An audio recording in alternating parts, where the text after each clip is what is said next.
All right, let's take a look at the muscle fiber model with sarcoplasmic reticulum for BIOL 157. So the first thing here is the sarcolemma. So we see that sarcolemma on the edge right here. Next is all these pink structures here. These are the mitochondria.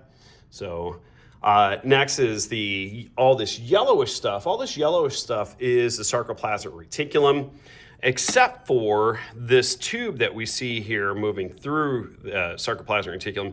This is known as a T-tubule. Here is another T-tubule as well.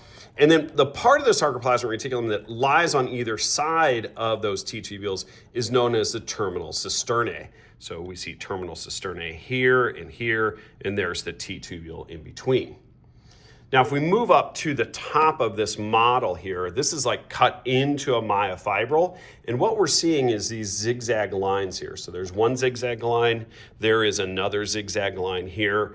Each one of those is a Z-disc. So this is one Z-disc here, here's another Z-disc there. The distance from one Z-disc to another Z-disc, so this whole thing in between there, is known as a sarcomere. Now, what you can see connecting to the sarcomere, to the Z-disc, is this line right here. And this is representing an actin myofilament. So those actin myofilaments connect to the Z-disc. The other line that we're seeing here, it goes all the way over to here, this one does not connect to the Z-disc, and that is a myosin myofilament. So actin myofilaments connect to the Z-disc, myosin myofilaments do not connect to the Z-disc.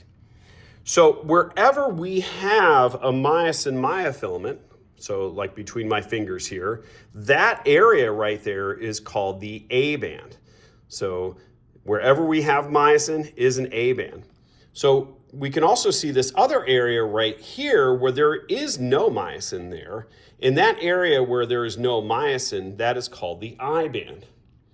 Now, if we go within the A band, we see this area where the actin comes in and stops there, actin comes in, stops there. So we have this little area there within the A band in which there is no actin, and that is called the H band, also known as the H zone.